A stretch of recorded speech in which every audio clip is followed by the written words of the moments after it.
unabashed, the most unpredictable, becomes a headline, the most volatile, outrageous behavior, unsubstantiated narratives, a battle of personalities. Welcome to Grand Tamasha. I'm your host, Milan Vaishnav. Find a list of the defining books about India published in the last 75 years, and there's one book that will show up on list after list after list. Ramachandra Guha's magisterial India After Gandhi. For years, historians approached India as if history more or less ended with the partition of the subcontinent and the achievement of India's independence in 1947.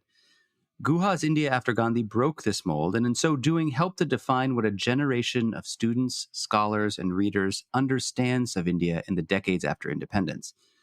This year, Picador has published the third edition of India After Gandhi, which brings the book's narrative up to the present day with a new chapter on the post-2016 Modi era. To talk about his landmark book and some of the themes that it covers, I'm joined on the podcast today by Ram Guha. Ram is one of India's most celebrated historians. His books have covered such wide terrain as Mahatma Gandhi, cricket, and the environment. I am pleased to welcome him to the podcast for the very first time. Ram, it is very good to see you, and congratulations on the new edition. Thank you, Milan. So there's a lot to talk about with the book, but before we get there, let's talk a little bit about Gandhi, somebody that you know and have studied more than literally anybody else. You had an essay earlier this year for the Financial Times, and we'll link to that in the show notes. In that piece, you remarked that the way in which the BJP, the current ruling party in India, is using Gandhi's legacy to mobilize abroad is at distinct odds with how it and its followers are treating Mahatma Gandhi at home. I'm wondering if you could just elaborate on, the disconnect that you see between these two approaches or these two faces. So, Milan, Gandhi lived and died for Hindu-Muslim unity. When partition happened, despite all his best efforts to prevent it, he nonetheless resolved that he would fast to bring about peace, particularly in the great cities of Delhi and Calcutta, which had large Muslim populations, and persuade the members of the Congress party, who were then in power, that even if Pakistan constituted itself as a Muslim homeland for Muslims, in which Hindus and Sikhs and Christians would have a kind of second-class status, in India, religious affiliation would not define citizenship. Everyone would be equal, particularly the beleaguered Muslim minority. And I think that is something that has always run antithetical to the philosophy of the Rashtriya Swayamsevak Sangh, the RSS, which is, we might say, the mother organization of the BJP. And they have, in the past, hostile towards Gandhi. After his death, they became ambivalent towards Gandhi. It was a member of the RSS who, as it turned out, killed Gandhi. And and today, large sections of the BJP and the RSS retain that dislike for Gandhi, sometimes expressed overtly, sometimes in public. The Prime Minister, Narendra Modi, on the other hand, adopts an attitude of what we may call strategic ambivalence. He recognizes that Gandhi is a great figure abroad, that he's the Indian most recognized and admired, particularly in the United States, because of his influence on Martin Luther King and the Civil Rights Movement. And of course, the friendship of the United States and of Americans is something of great importance to India today in this complex geopolitical world we live in. So Modi will invoke Gandhi when he goes abroad, or at home he will take visiting leaders, including Donald Trump and Benjamin Netanyahu, to Gandhi's ashram in Ahmedabad. And occasionally he will praise Gandhi, but he'll be very selective in what he likes about Gandhi. So sanitation, for example, rural development, but never Hindu-Muslim harmony, which is the core of Gandhi's philosophy, because he knows that runs antithetical to the ideology of the ruling party and indeed of his own upbringing in the RSS. So, but the rank and file of the BJP and the more extreme elements in what is called the Sangh Parivar, right-wing vigilantes, the kind of social media warriors, actually all detest Gandhi, and every day every year on 30th January, which is the day that Gandhi was shot in 1948, every 30th January, praise of his assassin Nathuram Godse trends on Twitter. So that is where we are today with regard to Gandhi and India. So just to follow up on this, the Indian Express broke an important story this week, reporting that the new NCERT history textbooks in India have selectively deleted passages referring to the fact that that Gandhi's pursuit of Hindu-Muslim unity, as you mentioned, provoked Hindu extremists, and that the RSS, of course, was subsequently banned after Gandhi's assassination. And so, as a historian, as someone who is, through your books, through your work, educated, so many young people, is it possible that children growing up today in India or their children will have a very different view of Gandhi than, say, your generation or your children's generation? So to some extent, that's already true, because majoritarianism is a fairly widespread belief among Indians today, much more so than when I was growing up. So till the 1990s, most Indians believed that India was a land not for Hindus alone. Today, there are a large number of Indians, I mean, I can't say any reliable surveys, but a large number of Indians think that the Hindu faith must be the bedrock of our national identity. Many other Indians dislike Gandhi for his nonviolence, which they see as effeminate, for his emphasis on compromise, on dialogue. They want a kind of hard-headed virility and masculinity to go with Indian nationhood. So, and at the same time, of course, the popularity of Gandhi and admiration for him is increasing abroad. So there's an interesting kind of disjunction between hostility towards Gandhi at home and a growing admiration for Gandhi abroad, partly because of his philosophy of nonviolence, partly because of his religious pluralism, partly because of his early environmentalism, which seems extremely relevant in the age of climate change.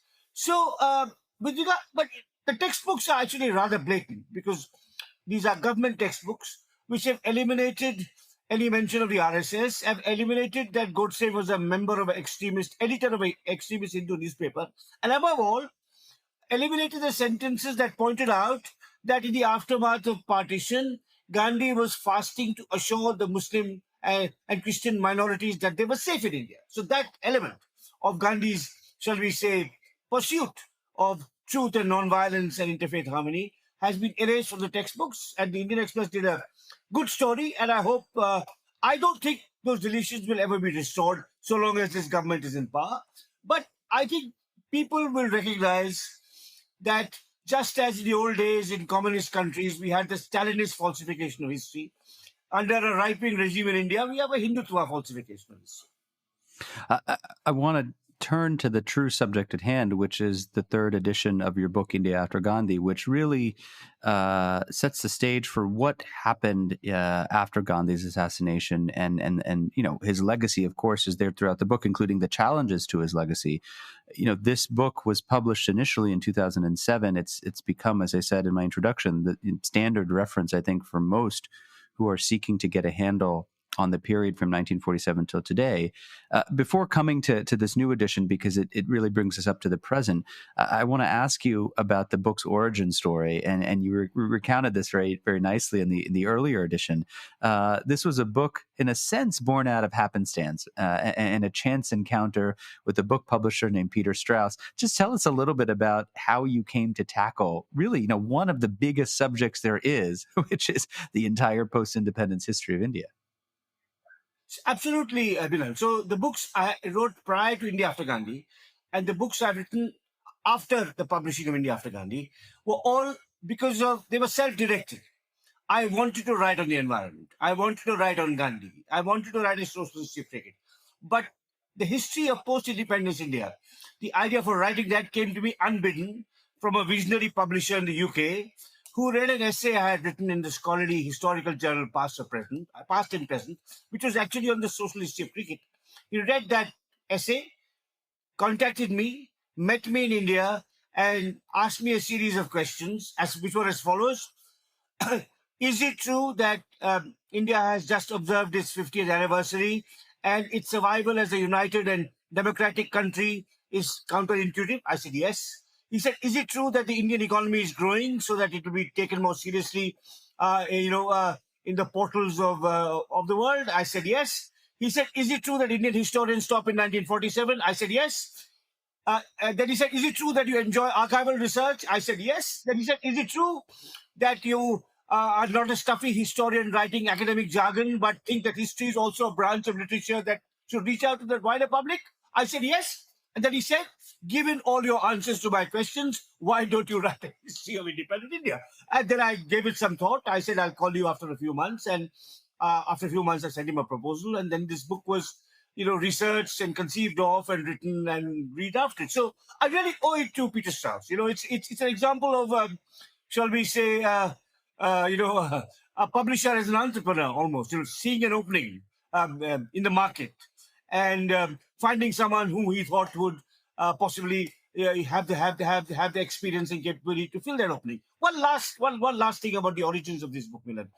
I've often reflected upon how this book happened. And I believe that I was also very lucky, not only in having this visionary publisher, Peter Strauss, approach me, but also in being asked to write this when I was in my early 40s, when I had 15 years of solid academic experience and research in archival, training in archival research behind me. And I was still young enough to tackle this complex subject. So at 35, I would have been too callow. And at 50, I'd have been too old and too tired. I mean, I now write very manageable niche books that are not more than 250 pages that are thematically very restricted. So I think that's also an element of this, that, Peter Strauss had no idea how old I was. I might have been a 70-year-old or a 25-year-old, but he caught me at just the right time. But Ram, I remember from the first edition, I believe it was, in the prologue, you mentioned a very different book idea, which I still think is a magnificent book idea. And if I remember correctly, it was about telling the story of India through basically life on one street, which is Rajpath, where people from all walks of life are coming to Delhi, are protesting, or contesting, or engaged in some kind of contentious politics, or seeking something. And so that too could have been an alternate history and is still out there for the taking. Sure. Except that street, Rajpath, now renamed Kartavya Path, is now closed to protesters. And protesters are kind of segregated in a part of central Delhi called Jantar Mantar. But a history of India through protest. What kinds of people come to the national capital, as indeed come to the National Mall in Washington? Feminists, civil rights activists, environmentalists. A history of America through who is coming, not the congressmen and the senators, not the official representatives, but the protesters and activists of representatives of civil society who come to a nation capital to have their voice heard. Yeah, I mean, there's a great book to be written, sure, about protesters of different kinds coming to Delhi to try and seek an audience with the minister or the prime minister, trying to get the national media to cover what they're saying. Absolutely. One of the things that struck me in this third edition is you say very explicitly that there were two motivations for doing this third edition, right? One is as you get older, you're more aware of your mortality. You don't know whether you're going to have the ability or the motivation to update the book in the years to come. But there was a second motivation, which is that in the period between 2017, when the second edition was published, and now the Republic has changed. And I just want to quote what you've written. You say, the Republic of India has undergone transformative changes of a kind previously not experienced in so short a time, with the exception perhaps of the first formative years of the nation. Give us just a bit of a snapshot. We'll obviously get into it in a moment. What are some of the constituent elements of this radical transformation? So these transformations have been economic, political, institutional, and in a sense personal. So the last edition ended, the second edition went to press in September 2016. 2 months after it went to press, Narendra Modi demonetized high currency notes with a profound impact on the Indian economy. And in fact, the aftershocks have still not gone away. Then you had his second electoral victory in 2019, the second successive majority by a non-Congress government, which placed him alongside Jawaharlal Nehru and Indira Gandhi as one of the three most influential and charismatic and authoritative prime ministers in the history of independent India. Then you had, of course, the abrogation of the special rights of Kashmir and the denial of their special status under Article 370, guaranteed to them under Article 370 of the Constitution. Then you had an attempt to kind of make Muslim second-class citizens through the Citizenship Amendment Act. Then you had, of course, the 2019. Then you had after that the COVID pandemic, which of course had a deep impact on Indian society, institutions, economic growth, as it did all over the world. And then you had the growing escalation of our border conflict with China, which had lain dormant since 1962. And now, once again, after half a century, Indian and Chinese troops were clashing in the high Himalaya and inflicting casualties on one another. So I think all of this mandated a new edition. Now, some people believe that the BJP under Modi, it enjoys an impressive majority in parliament. It also is in power in many major states, particularly in northern and western India. Some people believe that they want to inaugurate a second republic. And if they get a third term next summer, they will actually try and rewrite the constitution. Now, one can't say that, the country has changed so much. But certainly, when you look at the dominance of the BJP, the decline of the Congress, the growth of a personality cult around the Prime Minister, which is unprecedented, which actually exceeds the personality cult around Indira Gandhi, which existed in the 1970s. If you look at the reshaping of political discourse in a majoritarian direction, if you look at the weakening of institutions such as the press, the judiciary, and the bureaucracy, dramatic changes have taken place in the last half a dozen years, and hence I felt I had to update the book to take account of these, and I was already in my mid-60s, so I really don't know whether there'll be a fourth edition, or if there is, it'll probably have to be the work of a younger scholar, who's energetic enough to do the work.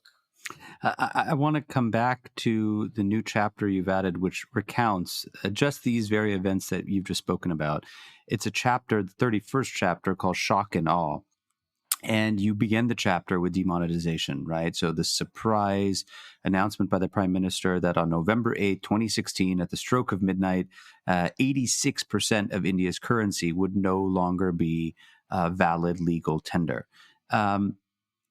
Is this decision, do you think, emblematic of a sort of ethos that this version of the BJP, led by this Prime Minister, has advanced? Yes, so there were others, dramatic decisions that followed in the subsequent years, the abrogation of Article 370, the raid on Pakistan, terror camps in Pakistan, the first time Indian planes in peacetime had actually crossed the border, the abrupt lockdown during the COVID pandemic. So that's his style. I mean, his style is that of, there's a spectacular style. Narendra Modi seeks to impress, sometimes seeks to intimidate, and certainly always seeks to overawe. The imprint of his personality is always there. And the BJP in the past opposed the cult of personality. They opposed what they called Vyakti Puja, the worship of an individual, because they argued that that was the special preserve of the Congress. Nehru presented himself as over and above the party, his party. Indira Gandhi presented herself as the embodiment of the nation. I mean, the slogan of the mid-70s was, Indira is India and India is Indira. So the BJP pushed back against this kind of personality-driven politics, and certainly under the Prime Ministership of Atal Bihari Vajpayee. But of course, they had a minority government. They didn't have a majority government, but Vajpayee had a more collegial style. He empowered his cabinet ministers. He consulted the opposition. He didn't try and browbeat the press. But under Narendra Modi, the BJP has adopted a much more muscular, dominant kind of nationalism centered around the projection of the personality of the Prime Minister. The Prime Minister, in his person, is said to represent the past, present, and future of the Indian nation. And cabinet ministers fall over themselves in issuing, and in writing articles, redolent with fawning praise of their leader. I mean, it's as if in shall we say, the Times of London or the Guardian, you had Rishi Sunak's colleagues, cabinet colleagues, writing weekly articles in praise of him. Now, Rishi Sunak is a kind of an understated kind of figure. Now, Trump, who is cast more in Modi's charismatic, great man mold, would want his cabinet to do it. But it's not happening. It's not in the Washington between 2017 and 2021. It's not the case that the Washington Post was carrying articles by the Secretary of State or the Secretary of Defense in President Trump. But here, the cult is colossal, I'd say. And of course, it is broadcast through social media, through television, through the print, and above all, through the WhatsApp army of the BJP. So I think that is an extraordinary transformation in the BJP and in Indian politics as a whole. So some of the things that you've just mentioned, I think for many analysts who observe India, whether from inside or outside, constitute this notion of democratic backsliding, right? And there's been a lot of pushback to this, right? And what some skeptics say, including people who are not necessarily fans of this government, is what we're seeing today is essentially a reversion to the mean. And what they mean by that is that, look, India had a dominant party system under Mrs. Gandhi in the 1960s, 1970s. It centralized power. It eroded checks and balances. It governed in an arbitrary and capricious style. And what we are seeing post-2014 is essentially a return to a kind of equilibrium that, again, is determined by structural factors, namely the party system. And so I guess the question to you, Ram, is the current period really all that different from what scholars have termed the second party system, right? Which was not the initial founding period under Nehru, but what came after. Yeah. No, there's some truth to that argument, except that there's been an intensification of dominance, partly because of the new technologies of media and propaganda and surveillance and control available to the Modi regime. And partly because while Indira Gandhi was authoritarian, she was not majoritarian. She did not believe in a Hindu-first India. And I have characterized Modi as Indira Gandhi on steroids. Now, I'm not, I write, as you know, Milan, very long books, maybe excessively long books. I'm not clever at coining epigrams or cute phrases. But this is one I'm not ashamed of. Modi is Indira Gandhi on steroids, which means Indira Gandhi destroyed the internal autonomy of her party. That the Congress party, and made it an extension of herself. Indira Gandhi was arrogant towards the opposition. Indira Gandhi sought to muzzle the press.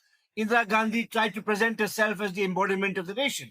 And Modi is doing all of that, but in a more intense, systematic, and organized way. So, yes, we've seen this before, but we're seeing it in a more dramatic, and in my view, dangerous fashion today. So just to follow, partly because dangerous, partly for two reasons.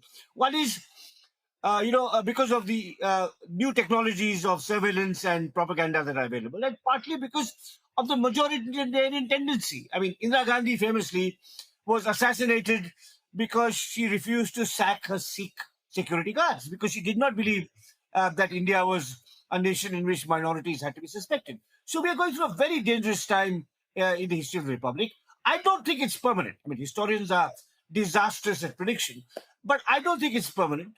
I think we will come out of it. It may take us another 5 or 6 years, and there will be some kind of reassertion of democratic pluralism. But one of the lessons of the regime of Indira Gandhi and of Modi is that, and of the years in between Indira Gandhi and Modi, is that coalition governments in the center, where one party does not enjoy an overwhelming majority, are generally better for democratic functioning. They're certainly much better for federalism and for assuring the rights of the states. And they're possibly even better for economic growth. So I think if I was to advise an Indian voter with regard to next year's elections, I would say, in that collective wisdom, don't give 350 seats to any party. And I think that leads to arrogance, hubris, and intolerance, as it did in the case of Indira Gandhi, and now it is doing in the case of Modi.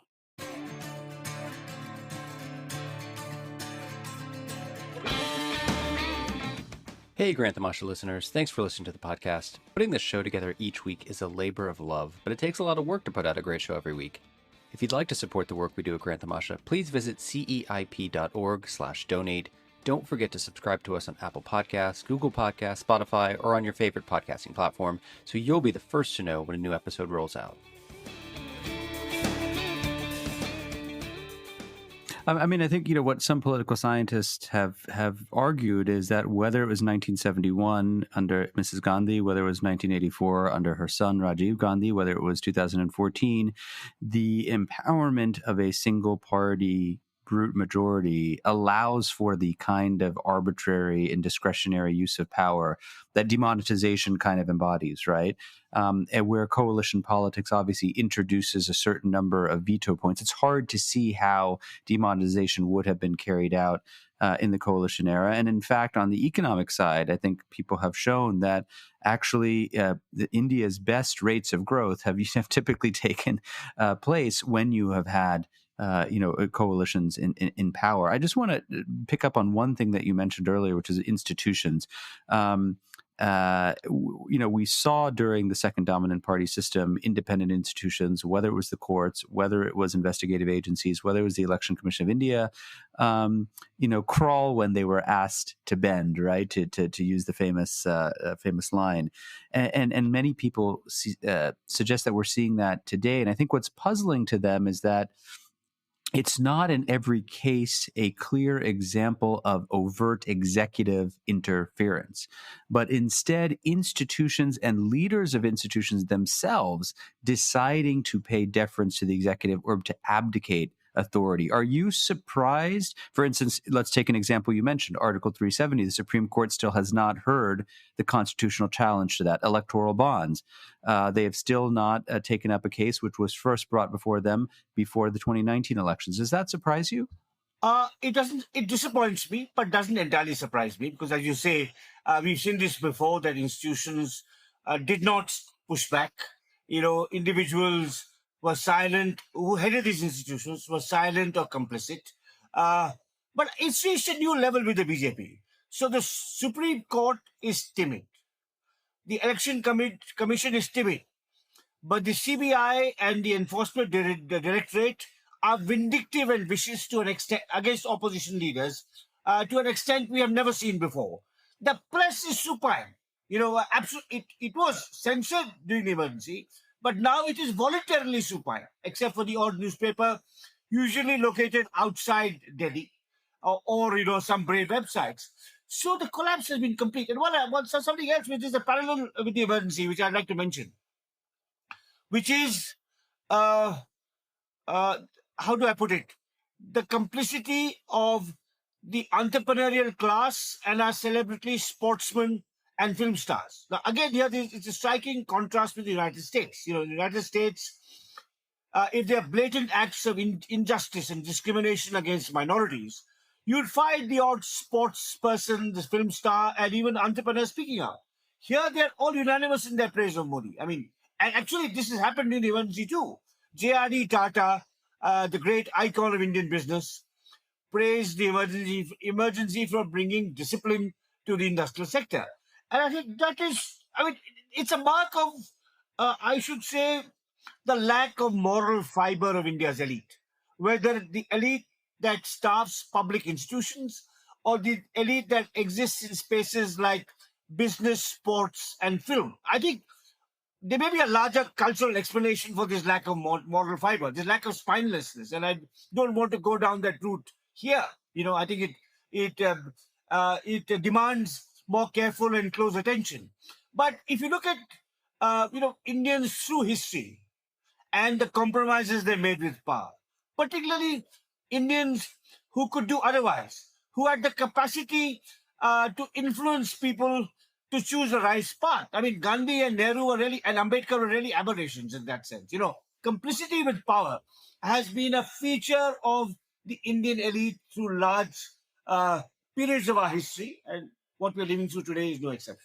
So I want to come back to the media, and you mentioned the supine media of today. In the 2007 book, you famously called India a 50-50 democracy, right? And the way that I would summarize it is that India is a place with robust electoral competition, alternation of power, but shrinking space for democracy between elections. But when you fast forward to today, you now write that India is more like a 30-70 democracy, where there have been several democratic institutions, from political parties to parliament, civil services, judiciary, and the press, which have seen a decay or decline. And let me ask you about the media in particular.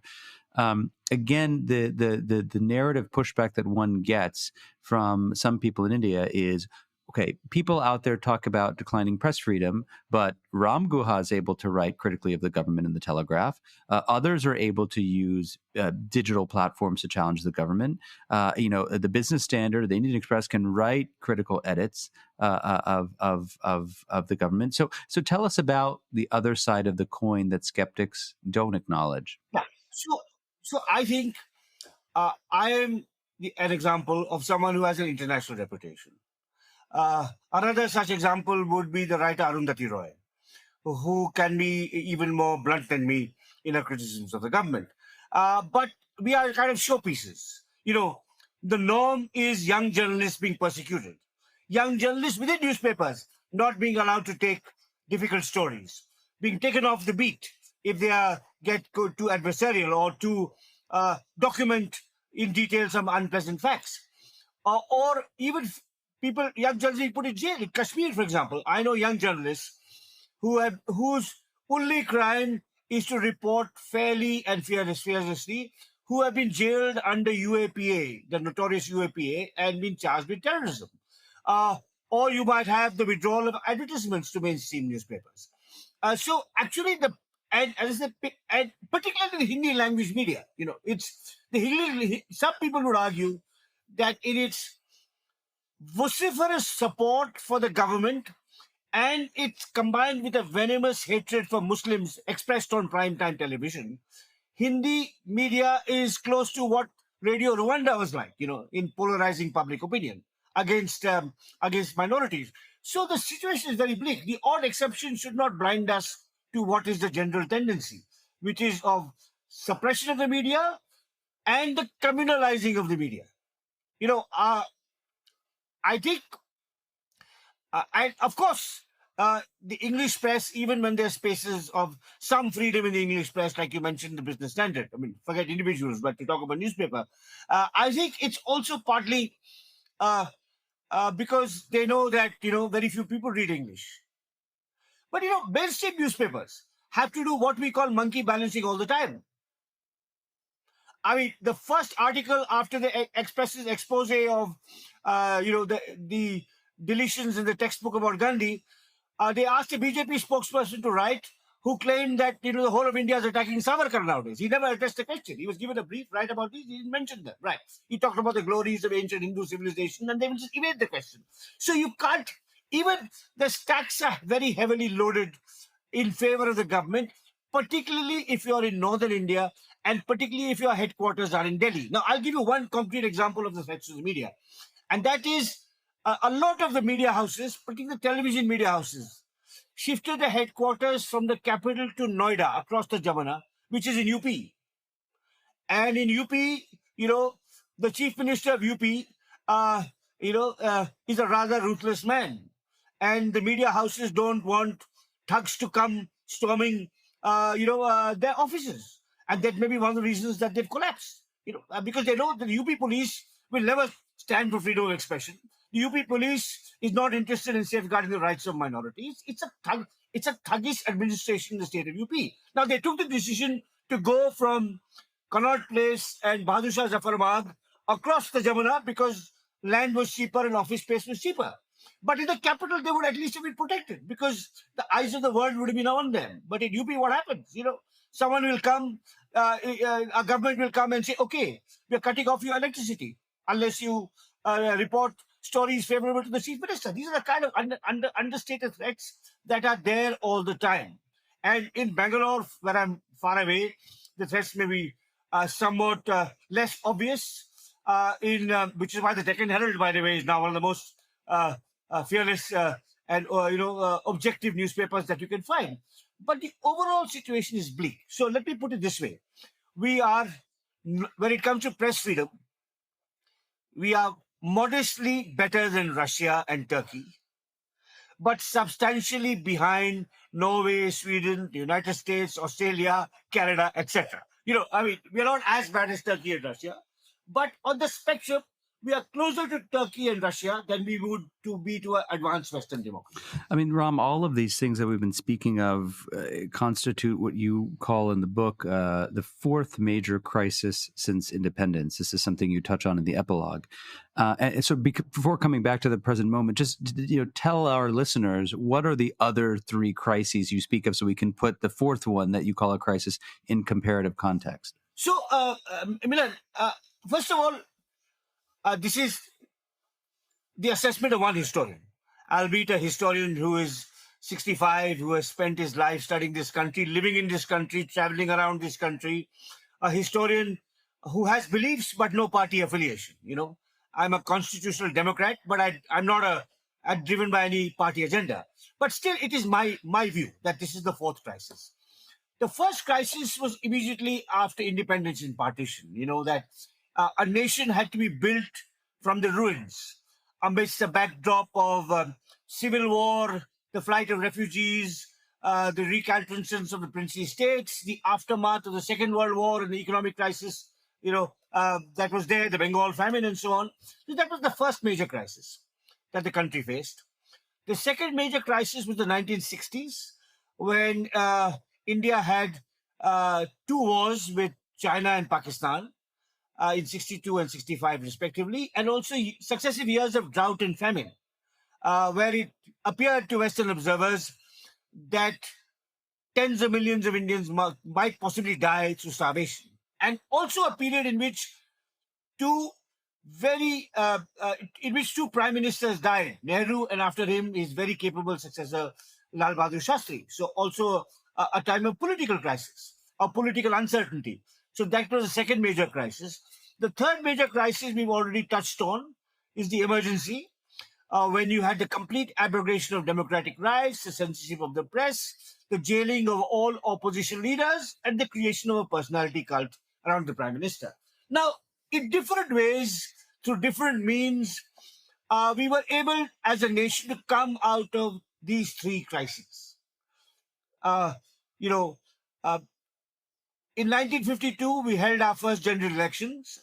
A constitution was in place, and there was a period of relative political and social stability from then till the early 1960s.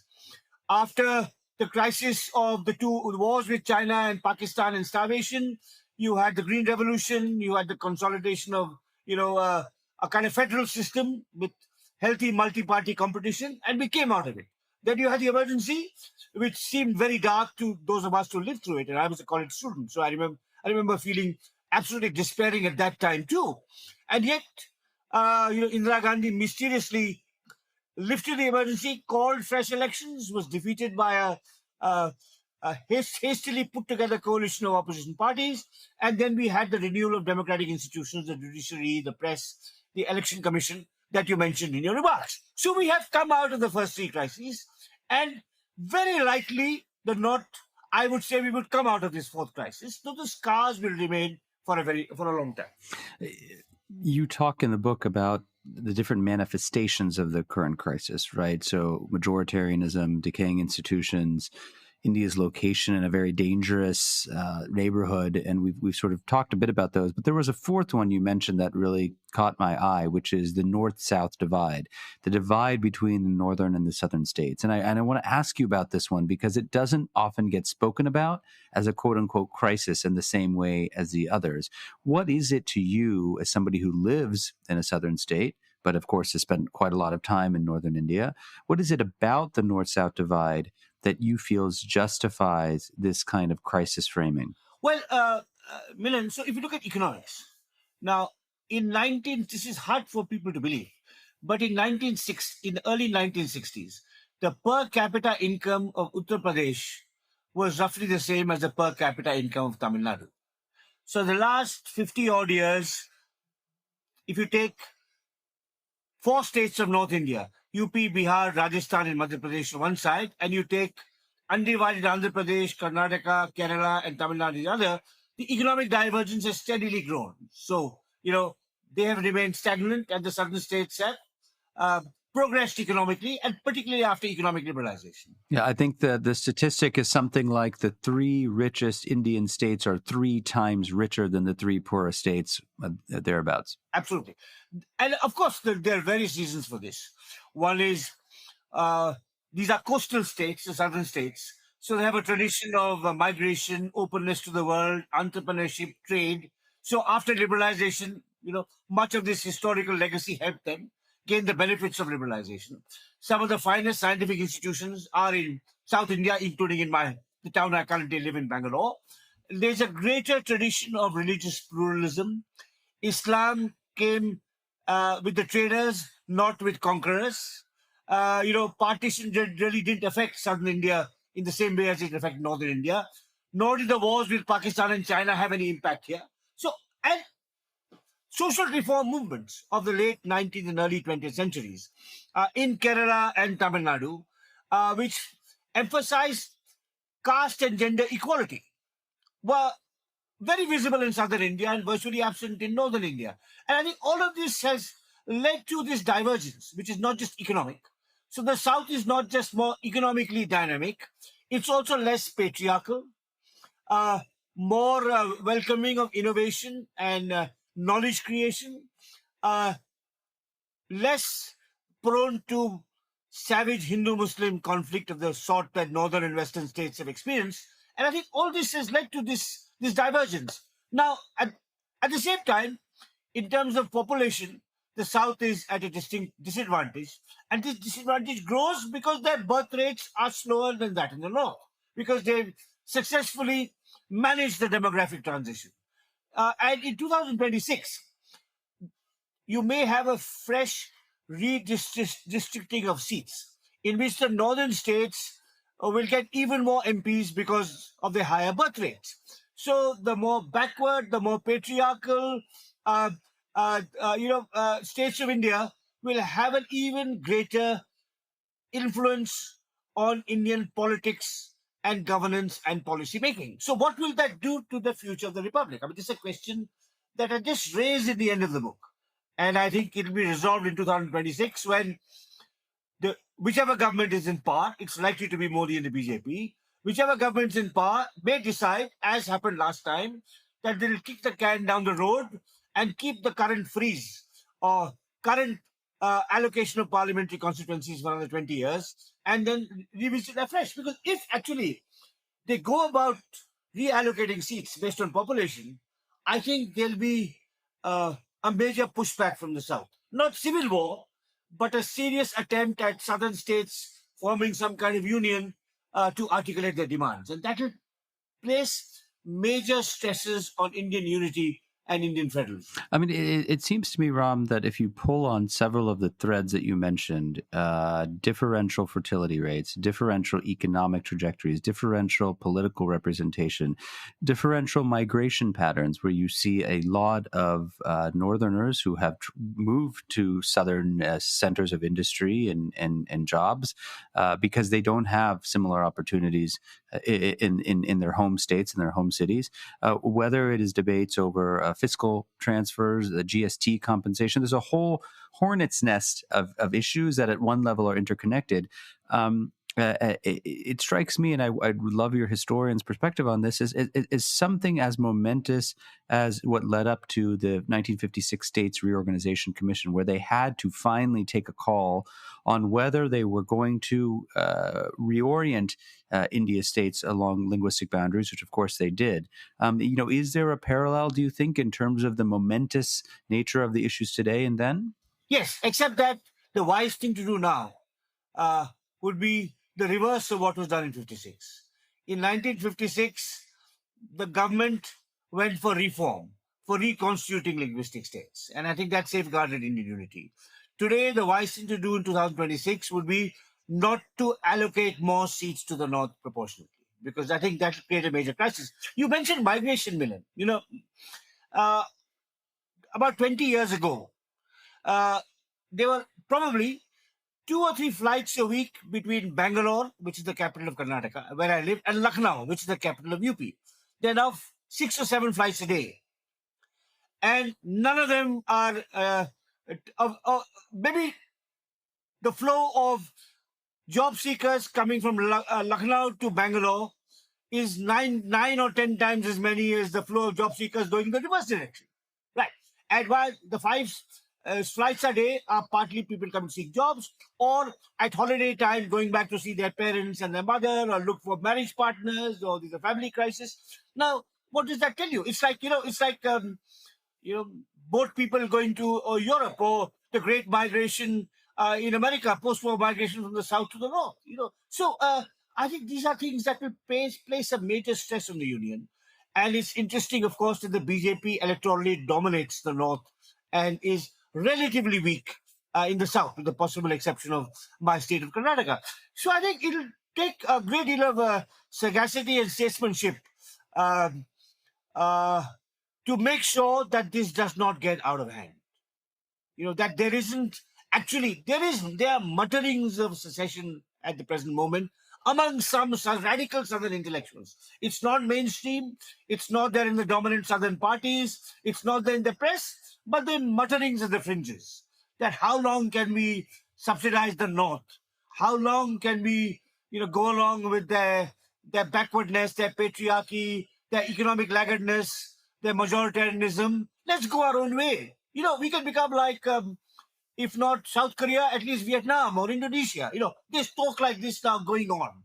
Now, I think, I hope that the leaders in Delhi are listening and are aware of the risks they face if they further punish the South in 2026 for performing better, and punish them by proportionally allocating them even fewer seats in parliament than they have now.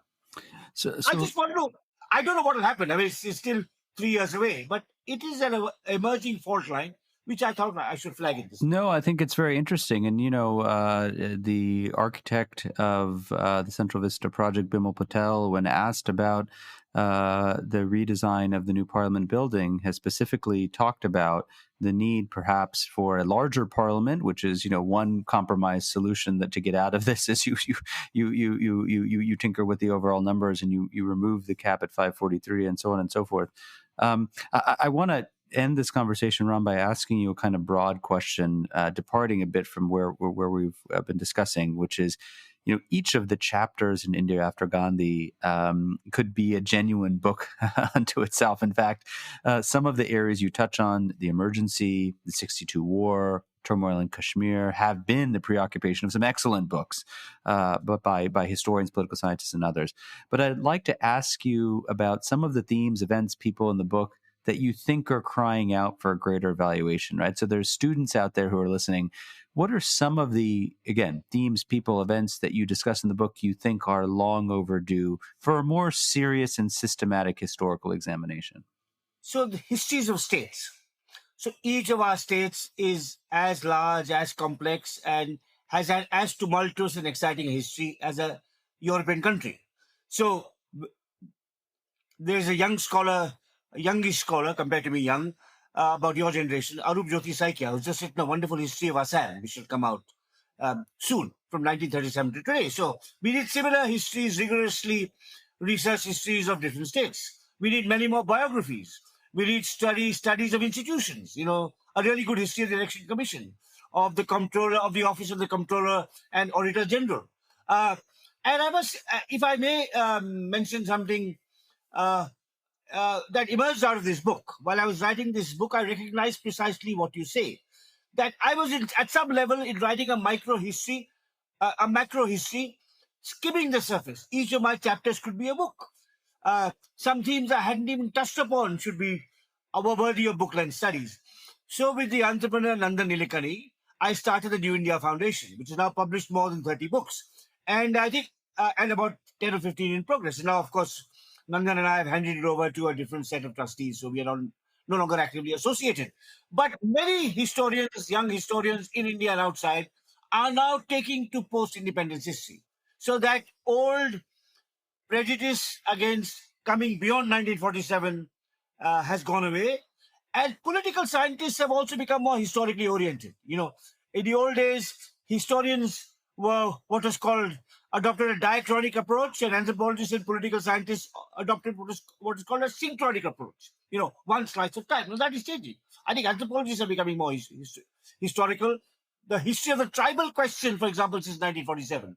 There's a lot of good work on Dalits and on Muslims, but a really good history of debates over the Adivasis from the Constituent Assembly till today would be a fantastic project. So there are many, many exciting areas of research for sociologists, historians, political scientists, biographers.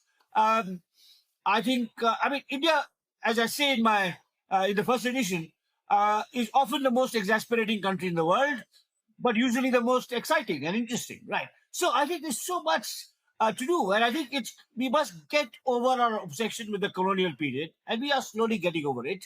And many younger scholars are looking at the different dimensions of our complicated, anxious, controversy-filled, but always exciting journey since independence. And I think now, when I began writing India After Gandhi, I really had to do the bulk of my own research. But shall we say 5 or 10 years from now, if someone was to write a substitute for India After Gandhi, a book that would transcend and supersede it, they would also have a great deal of secondary material to go by, first-rate books and research papers by other scholars. So it's an exciting field, it's a growing field, and may it deepen and progress further.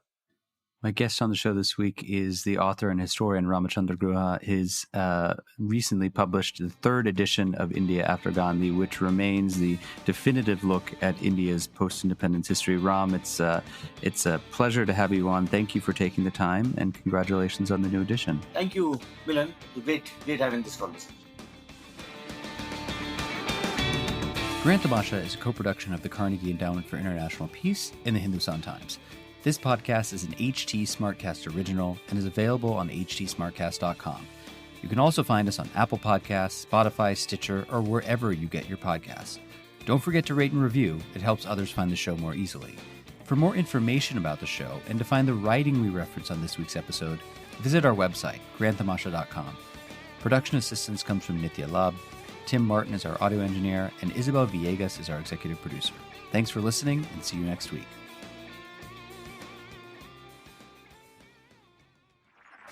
This was a Hindustan Times production brought to you by HT Smartcast. HT Smartcast.